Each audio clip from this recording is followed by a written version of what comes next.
तो फिलहाल इसी मसले पर हम चर्चा करेंगे। पहले मेहमानों से आपको मुखातिब करा देते हैं। इस चर्चा में शामिल होने के लिए हमारे साथ अब्बास हफीज साहब जुड़ रहे हैं, जो कि कांग्रेस प्रवक्ता है मध्य प्रदेश कांग्रेस कमेटी के। स्वागत है आपका अब्बास जी। धन्यवाद दीपक जी। और दुर्गेश केसवानी जी बीजेपी का पक्ष रखेंगे, बीजेपी प्रवक्ता हमारे साथ लाइव जुड़ गए हैं। दुर्गेश जी, आपका भी बहुत स्वागत है। अब्बास जी, सबसे पहली प्रतिक्रिया आपकी। ठीक है, हम एक देश में लेते रहते हैं, लोकतांत्रिक हमारा देश है, सवाल पूछना हर राजनीतिक दल का काम होता है, लेकिन बीजेपी का यह आरोप है कि एक तो सवाल जो है कांग्रेस लगातार जिस तरह से पूछ रही है, ये सवाल पूछने का जो तरीका है ये गलत है और ये समय ठीक नहीं है। डिप्लोमेटिक कूटनीतिक मामलों में खासतौर पर ये सेना का मनोबल गिरा रहा है। देखिए दीपक जी, लोकतंत्र में सवाल पूछे जाते हैं और ऐसे मामलों में भी सवाल पूछे जाते हैं। नरेंद्र मोदी जी को लेके जाइए 2014, 2013, 2012 में जब चीन की तरफ से एग्रेशन हुआ, जब चीन की तरफ से इंट्रूड उसने किया, तब नरेंद्र मोदी जी के भाषण आपको याद होने चाहिए कि चीन हमलावर इसलिए है क्योंकि दिल्ली में कमज़ोर सरकार बैठी है। आपने क्या किया? इस तरह के सवाल होते हैं। आपकी अगर कोई डिप्लोमेटिक फेलियर है तो सवाल करना भी तो तानाशाही डिक्लेयर कर दीजिए सीधा सीधा कि हम तानाशाह हैं, कोई सवाल नहीं पूछ सकता, जनता जाए वहां, विपक्ष जाए वहां, और हम तो जो करेंगे करना सवाल चाहेंगे। पूछना अब्बास जी हक है हर राजनीतिक सवाल दल में के क्या पास। गलती है दीपक जी? आप ये सवाल को तो देखिए, लेकिन कैलाश जी का तस्वीर ये लगाई आपने गई सुना होगा स्टेटमेंट, ऐसा लगता है राहुल गांधी नरेंद्र मोदी के बीच की ये लड़ाई है। लड़ाई तो देश से है, लेकिन राहुल गांधी जिस तरह सवाल पूछते हैं वो मोदी जी से यानी उनकी एक लड़ाई है। फिर मेरे ख्याल से हमें अटल जी को भी इसी श्रेणी में रखना पड़ेगा, स्वर्गीय अटल बिहारी वाजपेयी जी को। और हमारे नरेंद्र मोदी जी जब विपक्ष में रहते थे तो हमको तब उनको भी ऐसे ही रखना पड़ेगा, मोरारजी देसाई जी को भी उसी जगह पे रखना पड़ेगा। तो ऐसा लगता है फिर तमाम विपक्ष के जब नेता जब विपक्ष में रहे उन सबको यहाँ पे रखेंगे। भाजपा अपने सवालों के जवाब दे दे, एड्रेस करे, प्रेस वार्ता कर दे प्रधानमंत्री जी, सारी बात खत्म हो जाती। अब यहाँ पर मामला यह है कि पहले भारत में पूरी जनता से कहा गया कुछ नहीं है, डिसएंगेजमेंट चल रहा है, हमारे 20 सैनिक शहीद हो गए, हमारे 20 सैनिक शहीद हुए हैं, लेकिन उसकी खबर दी जाती है 3 सैनिकों की, फिर रात में खबर आती है 20 और शहीद हो गए, कहा जाता है कोई बंधक नहीं है, फिर खबर आती है कि 10 बंधकों को छोड़ दिया गया है। ये क्या चल रहा है भारतीय जनता पार्टी में? चीन, नेपाल, पाकिस्तान, 3 देश हमारे खिलाफ एकजुट होकर खड़े, हम सवाल नहीं करें। राहुल जी ने क्या सवाल, एक सवाल ही तो पूछा है, क्या चीन ने घुसपैठ करके कब्जा किया है? भाजपा जवाब दे दे, नहीं किया, तथ्य दे दे, देश को भरोसे में लेना होगा। मैं इस पे जवाब ले लेता हूं अब्बास जी। दुर्गेश जी क्या कहेंगे? अब्बास जी ने जो भी सवाल पूछे, ठीक है, उनके वाजिब सवाल है, लेकिन यही सवाल है कि आखिर फिर 20 शहादत कैसे हो गई हमारे जवानों की? क्या सवाल पूछना गलत है? देखिए दीपक जी, सवाल पूछना गलत नहीं है, पर जो समय कांग्रेस चयन करती है वो गलत समय है। आज जब संकट काल का समय है और उस पे आके जब देश में तनाव है, सीमाओं पे तनाव है, तो निश्चित रूप से जब 130 अरब जनता एक साथ खड़ी, एकजुट होकर खड़ी हुई है, उस समय पे इस बचकाना सवालों को निश्चित रूप से एक प्रश्न चिन्ह लगाता है। आज राहुल जी अपनी नया ने कितनी उनकी जनता के बीच में विश्वसनीयता है ये मैं नहीं कहूंगा, पर जब मध्य प्रदेश में वो आए थे और कर्ज माफी की बात 10 दिन में करके गए थे, जब वो एक अपनी सरकार में जब अपना ही काम लोगों के लिए नहीं करा पाए तो वो देश के हित में क्या कर पाएंगे? ऐसे अनर्गल बयान जब जब देश को जरूरत होती है, जो कभी कभी वो टुकड़ा गैंग के साथ खड़े समर्थन में नजर आते हैं, कभी कभी हमेशा जब भी आप देखेंगे, जब भी देश के साथ खड़ा होने का समय होता है, राहुल जी अनर्गल आरोप लगाकर खड़े हो जाते हैं। नहीं दुर्गेश, समय राजनीति का नहीं है, ये राजनीति करने का समय है। अप्रैल 2013 नरेंद्र मोदी जी मुख्यमंत्री गुजरात के, चीन का इंकर्शन, सवाल पूछे थे, पूरी भाजपा ने कहा भाजपा गुनाहगार थी उस समय। आज भारतीय जनता पार्टी सत्ता में है तो सवाल नहीं कर सकते। अरे बताइए ना कहां गलती हुई है? हमारे सैनिक क्या शहीद होते रहेंगे? क्या शहीद होने के लिए क्रिकेट मैच चल रहा है? आप कहते हैं कि अगर हमारे 20 हुए तो हमने 30 मार दिए उनके। अरे 20 शहीद क्यों हुए हमारे? और इस पे देश सवाल नहीं कर सकता आपसे? बार बार झूठ बोलेंगे, भारतीय झूठा पार्टी नाम हो जाएगा आपका कुछ दिनों के अंदर। सैनिक इस वक्त उनका मनोबल तो आपकी सत्ता में गिर गया है। अब्बास जी पहले बात पूरी सुन लेते हैं हम, दुर्गेश जी को बात अपनी पूरी करने दीजिए। जी दुर्गेश जी, तो समय समय पर आप देखेंगे कि आज इनको सिर्फ और सिर्फ अपनी सेना का मनोबल बढ़ाना चाहिए था और वो उनको उसके बीच में रह के ये बात करनी चाहिए थी कि आप आगे बढ़ो, हाँ पूरी देश की जनता आपके साथ खड़ी है। पर इसके विपरीत आप प्रश्न करने खड़े हो जाते हैं इस समय पे। आज समय युद्ध तंत्र नहीं चल रहे, युद्ध काल में भी भाजपा का है क्या? देश जनता का है दुर्गेश जी। आप तो सकारात्मक बात करते हैं। मतलब दुर्गेश जी भाई मनोबल तो बढ़ा रहे हैं, लेकिन क्या सवाल पूछना गुनाह है क्या? बीजेपी ने भी उस वक्त सवाल पूछे थे। आपने क्यों सवाल किए उस जमाने में जब आप विपक्ष में थे? ये बताइए। बात अब यही सही हो कारण जाएगी। थे दीपक जी जी। कि 440 पे ये लोग 40 सीटों पे आ गए। आज देश ने इनको ये पूरी तरह से वही नकार दिया। एक कथा और सुनाना आप। आज ये इन परिस्थितियों में आके ये ऐसे बचकाना सवाल कर रहे हैं। अगर हमारे 20 जवान शहीद हुए तो नरेंद्र मोदी जी क्या मुख्यमंत्री बचकाना होने के बातें? दौरान ये कहते थे कि जिम्मेदारी चाइना केंद्र सरेंडर में हो बैठी गई है। सत्ता की जो रोटियां खा सेक रहे हैं उनकी है। आज नहीं किसकी दुर्गेश जी, अब जिम्मेदारी वो है? जनता का मैंडेट है कि नहीं, सीट कितने जवाबदेही से कितने किसकी पर है आ दीपक गई, जी? लेकिन ये सवाल जो है कांग्रेस पूछ रही है, अब्बास जी भी उसी तरफ इशारा कर रहे हैं कि क्या क्या ये कह दिया क्या भाजपा क्या चीन से मिल गई, ये कह दिया क्या? हमने तो सवाल पूछा है, एक बहुत ही एक सकारात्मक ढंग का सवाल है। उसके बाद समझ में ये नहीं आ रहा कि सेना लड़ रही है वहां पर चीन से, लेकिन भाजपा लड़ रही है राहुल गांधी जी से। देश की सरकार जो है वो लड़ रही है राहुल गांधी जी से। अरे राहुल गांधी जी विपक्ष के नेता हैं, सवाल करेंगे, थोड़ी मोटी चमड़ी कीजिए अपनी। अगर आपकी कोई नाकामी है तो उस पर जवाब दीजिए। इस्तेमाल कर रहे हैं कि भाजपा चाइना में शामिल हो गई है। यही किस तो तरह से मैंने बचकाना? कहा कि मैंने ये थोड़ी कह दिया। यही तो मैंने कहा दुर्गेश जी, आपके स्काइप को थोड़ा सही कीजिए, अच्छा इंटरनेट लगाइए। राजीव जी का सपना था हर देश के हाथ में एक पूरा इंटरनेट का नेट की दुनिया, लेकिन आपने क्या पता जब आके किया है क्या है कि पूरा इंटरनेट ही कमजोर हो गया है। तो अच्छा इंटरनेट लगाइए। आप सुनिए मैंने क्या कहा। मैंने यही कहा कि हमने ये आरोप नहीं लगा दिया कि आप चाइना में शामिल हो गए। अरे हमने सवाल किया है एकजुट खड़े हैं, लेकिन बताइए तो कि कब्जा कहां हो गया। चलिए अब्बास जी जवाब पूरा सुन लेते हैं, दुर्गेश जी को हम पूरा समय देते हैं। जी दुर्गेश जी तक बात सवालों का सही नहीं पहुंच है, रही ये है। साथ खड़े होके एक ताकत बन के रूप में हमें खड़े होने का समय है।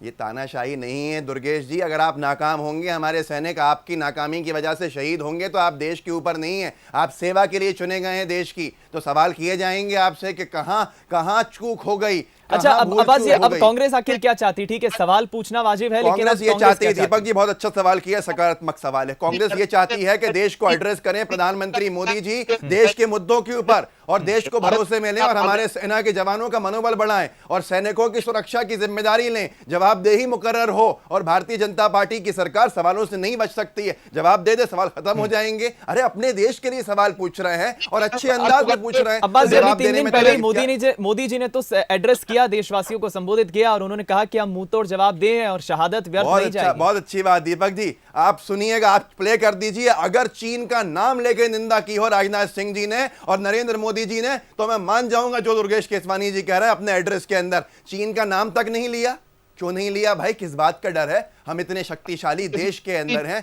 नेहरू जी से, अटल जी से, सब लोगों ने इसको शक्तिशाली बनाया है। मिसेस गांधी जब प्रधानमंत्री थी तो गलवान घाटी के अंदर एड्रेस करने गई थी, जवानों का मनोबल बढ़ाने गई थी। यहां नरेंद्र मोदी जी दिख ही नहीं रहे हैं। जी चलिए मैं इस पर जवाब ले लेता हूं, दुर्गेश जी।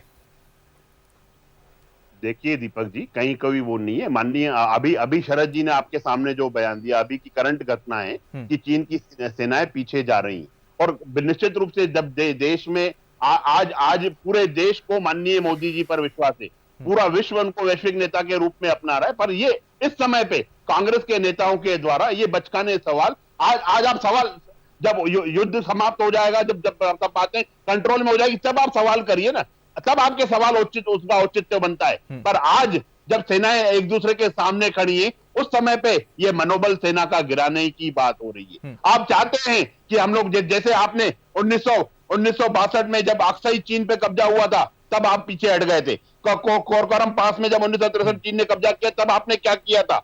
लिया पंगनाक में 2008 में जब चीन ने कब्जा किया, तब आपने क्या किया था? देखिए, ये विषय से भटक के आज 6 साल आपको हो गए, आपने क्या किया? मिसेस गांधी ने युद्ध लड़ा और जीता, उसके साथ साथ आगे हमने और चीजें देखी। अरे आपने तो युद्ध लड़े बिना कह दिया, आपने सैनिकों का मनोबल गिरा दिया कि कोई नहीं, किसी ने घुसपैठ की है। आपके नरेंद्र मोदी जी, हम सब के प्रधानमंत्री के बयान को चीनी मीडिया ने चलाया है, ये कहकर कि देखिए भारत के प्रधानमंत्री कह रहे हैं कि कोई घुसपैठ नहीं हुआ है, कुछ नहीं हुआ, हमने गलती ही नहीं की है। क्या कर रहे हैं? नींद से जागिए, जनता को भरोसे में लीजिए, शहादत पे विराम लगवाइए। जब से आप सत्ता में आए हैं, जवान शहीद हो रहे हैं, चीनी प्रोडक्ट्स के बाइकआउट की बात करते हैं, बालाघाट में 62 भारत के नागरिकों को अब्बास जी और दुर्गेश जी, देखिए मैं जितना समझता हूं कि ये पूरा चूंकि एक देश से जुड़ा मामला है, डिप्लोमेटिक मामला है, इसमें बहरहाल राजनीति तो नहीं होना चाहिए, लेकिन फिर भी राजनीति इसमें आ ही गई। सवाल जरूर होंगे। जी आपकी बात ठीक है, अपनी जगह है, बहरहाल राजनीति नहीं होना चाहिए, लेकिन कांग्रेस का कहना है कि हम देश के साथ हैं, हम सेना के साथ हैं, लेकिन विपक्ष के नेता है राहुल गांधी जी, तो सवाल पूछना भी वाजिब है। लेकिन बीजेपी कह रही है कि इससे सेना का मनोबल टूटता है। जाहिर है कि ये डिप्लोमेटिक मामला है, राजनीति नहीं होना चाहिए, लेकिन राजनीति हो रही है। पर शायद कांग्रेस जो सवाल पूछ रही है, आने वाले वक्त में कांग्रेस को उसका जवाब भी मिल जाएगा। कांग्रेस की कुंडली, बीजेपी का संकल्प। जी हां, मध्य प्रदेश में 24 सीटों पर होने वाले उपचुनाव किसी चक्रव्यूह से कम नहीं है, और चक्रव्यूह भेदने के लिए जरूरत होती है एक चतुर रणनीति की। और इस समय बीजेपी और कांग्रेस अपनी अपनी रणनीति को धार देने में जुटे हुए हैं। कांग्रेस 24 सीटों की कुंडली तैयार कर रही है, तो बीजेपी 24 संकल्प पत्र। 24 सीटों का घमासान कांग्रेस बीजेपी के लिए नहीं आसान। कांग्रेस ने तैयार की 24 सीटों की कुंडली, बीजेपी तैयार करेगी 24 संकल्प पत्र। जी हां, 24 का चक्रव्यूह तोड़ने के लिए ये बीजेपी और कांग्रेस की रणनीति है। सबसे पहले कांग्रेस की बात करें तो उसने पूरी 24 सीटों की कुंडली तैयार की है। दरअसल कांग्रेस ने 24 सीटों की 24 बुकलेट छापी है। इस बुकलेट में विधानसभा क्षेत्र के जातिगत और क्षेत्रीय समीकरण है। 2018 के विधानसभा चुनाव के परिणामों का बूथवार विश्लेषण भी दिया गया है। ये भी शामिल है कि किन बूथ पर कांग्रेस कमजोर रही और कहां उसे बढ़त मिली। कांग्रेस ने ये बुकलेट विधानसभा प्रभारियों के लिए तैयार की है, ताकि वो ये समझ सके कि बूथ से लेकर विधानसभा तक किस तरह से काम किया जाना है।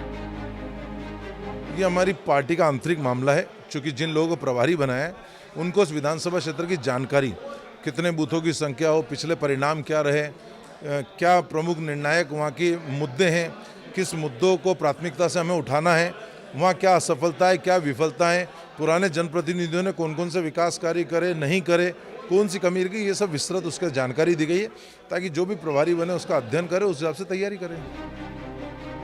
कांग्रेस की 24 सीटों पर अपनी तैयारी है, तो बीजेपी भी पीछे नहीं। बीजेपी ने तय किया है कि सभी 24 सीटों के लिए 24 संकल्प पत्र तैयार किए जाएंगे।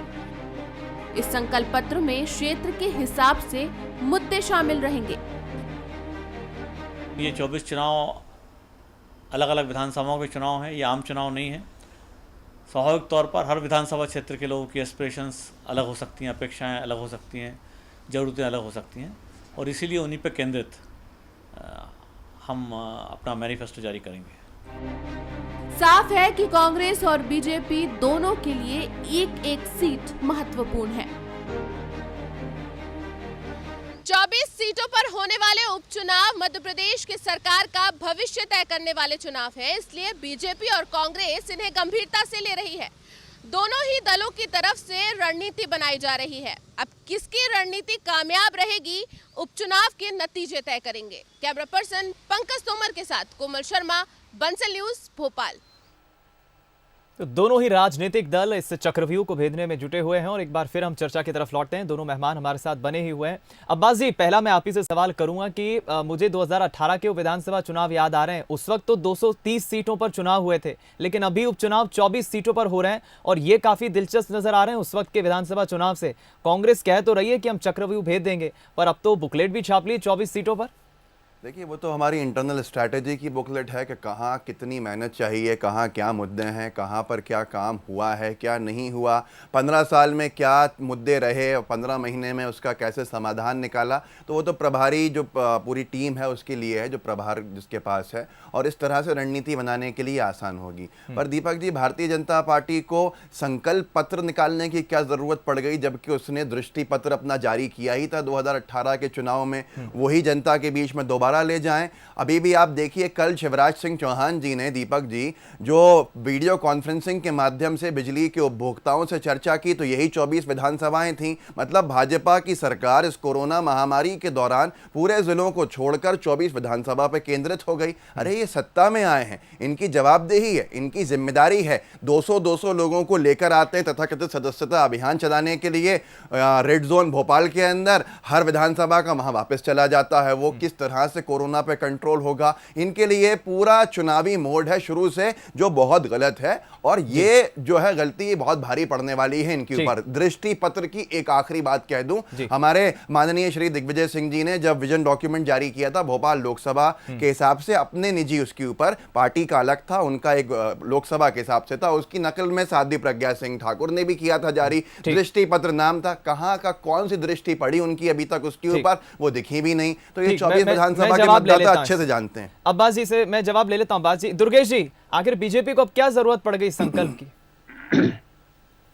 देखिए दीपक जी, निश्चित से जो क्षेत्र हैं सब अलग अलग क्षेत्र हैं, और जहाँ पे वहाँ पे जनता की जो भी मांग रहेगी कि उनको जो विकास कार्य चाहिए, क्योंकि पिछले 15 साल में 15 महीने में जो कमलनाथ सरकार का समय था, जो पीरियड था, प्रदेश को गर्त में 15 साल पीछे धकेल दिया। आज इनको कुंडली और इनको जो पत्र कांग्रेस जो इंटरनल की जो बात कर रही है, इनको जनता के बीच में जाके माफी मांगनी चाहिए। जो हम तो कहते ही थे, लक्ष्मण सिंह जी, इनके उमंग श्रृंगार जी, इनके अनेक मंत्री कहते आए थे जब ये सरकार में थे, तो जो इन्होंने ऋण माफी का झूठ बोला उसके लिए इनको माफी मांगनी चाहिए। जो इन्होंने कन्यादान के लिए जो झूठ बोला उसके लिए माफी मांगनी चाहिए। मध्य प्रदेश के युवाओं से जो इन्होंने झूठ बोला उसके लिए माफी मांगनी चाहिए।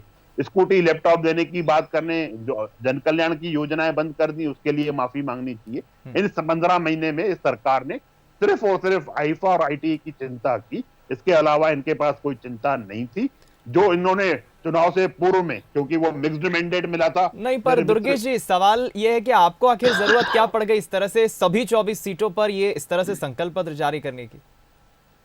देखिए, संकल्प पत्र ये सब जारी उस समय होते हैं जब चुनाव के, चाहे विधानसभा चुनाव हो चाहे लोकसभा चुनाव, उस समय पे। पर इस समय पे जो इन 24 सीटों का दीपक जी मामला है, उनमें उनके क्षेत्रीय उनको क्या जरूरत है। कांग्रेस की 15 महीने में सरकार ने जो विकास कार्यों से उनका कोई कहीं तक कोई लेना देना नहीं है। उन्होंने कैसे गर्त में धकेल दिया, वहां पे उसको कैसे उन चीजों को सुचारू रूप से चलाने के लिए आगे आना पड़ेगा, उनकी क्या जरूरतें हैं, उनको लेकर पार्टी काम कर रही है। पर मेरे कांग्रेस के मित्र बताएं कि इन्होंने इनको क्या चिंता हो गई कि एक जिलेवार इन्होंने और सीट वाइज इन्होंने ये बातें की। जब आपने 983 वचनों का जो झूठ का पुलिंदा तैयार किया था, उसको आप पूरा एक वचन पूरा नहीं कर पाए उनमें से, तो अब ये कहां से ये नई बातें लेके जनता के बीच में? जनता इनको नकार चुकी है और इनको निश्चित रूप से आने वाले समय में 24 की 24 विधानसभा सीट पर हार का सामना करना पड़ेगा और जनता इनको घर बिठाने अब्बास जी, वाली है। दुर्गेश जी का कहना है कि सिंधिया समर्थकों ने इन खास तौर पर 24 सीटों पर कोई ध्यान नहीं दिया, इसीलिए शायद वो अलग हो गए, बगावत कर ली, कांग्रेस ने ध्यान नहीं दिया इन देखिए सीटों पर। दीपक जी, पहली बात तो हमारे दुर्गेश भाई बहुत ही अच्छे मजे हुए प्रवक्ता हैं, लेकिन पता नहीं आज क्या हो गया उनको कि इस तरह की वो बातें कर रहे हैं। ये सेल्फ गोल है बिल्कुल भाजपा का। मतलब 15 साल में जो नाकामी है वो जनता के सामने खुद लेके चले जाएंगे कि बताइए हम ये काम करवाएंगे। अब दुर्गेश जी कह रहे हैं कि 15 महीने, रुकिए एक मिनट, अरे मैंने कितना धैर्य, आप रुक तो जाइए दुर्गेश जी, रुक तो जाइए।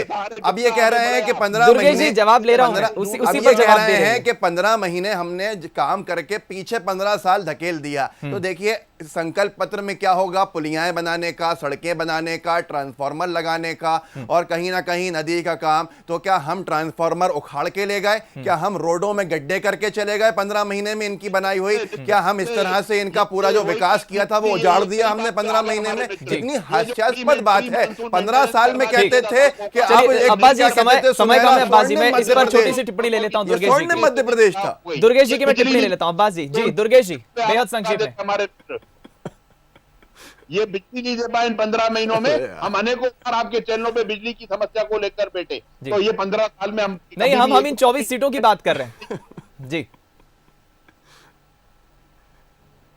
जी दुर्गेश जी, तो निश्चित रूप से जो इन्होंने 15 महीने में जो प्रदेश को गर्त में धकेल दिया है, वो उनको मुद्दों को लेके हम जाएंगे। और जो दीपक जी सेल्फ गोल, जब नेताओं को समय नहीं दे पाए, अपने विधायकों को समय नहीं दे पाए, और उनको जब भी जनता को समय दिया, जनता के पास थे, जनता की सेवा में थे। जी इनके ही मंत्रियों ने, इनके ही विधायकों 15 साल के विकास को 15 महीने में कांग्रेस ने उजाड़ दिया। वाह वाह वाह, क्या जबरदस्त आपने व्याख्या की है। मतलब जनता भी इतनी तो भोली भाली नहीं है। उतर भी नहीं पाया 15 महीने से। आपने देखा पूरे वल्लभ भवन में, ये पूरे के पूरे 15 महीने वल्लभ भवन के 5th फ्लोर में बैठ के कहाँ की कहाँ बातें करते रहे। तो जो समस्याएं थी 24 संकल्प पत्र भारतीय जनता पार्टी का सेल्फ गोल है, जिसमें वो कबूल कर रही है कि हमने 15 साल में कोई काम नहीं किया। चलिए, समय की कमी है, मैं आगे इस डिबेट को नहीं बढ़ा पाऊंगा। आप दोनों प्रवक्ताओं का बहुत बहुत शुक्रिया, अब्बास हफीज जी और दुर्गेश केशवानी जी हमारे साथ जुड़े। बहरहाल 24 सीटों को लेकर एक बात तो साफ है, कांग्रेस कहती है कि खरीद फरोख्त की राजनीति हुई है प्रदेश में, हम 15 साल बनाम 15 महीने का जो है मुद्दा सरकार का बीच में लेकर जाएंगे जनता के। तो बीजेपी का अपना स्टैंड है और कहती है बीजेपी की ये तो सिर्फ छलकपट हुआ है। सियासत अभी आने वाले वक्त में देखने को मिलेगी और 24 सीटों पर घमासान दोनों ही पार्टियों की तरफ से देखने को मिलेगा, क्योंकि रणनीति बन रही है। फिलहाल इस खास पेशकश में इतना ही। बंसल न्यूज पर खबरों का सिलसिला जारी। नमस्कार।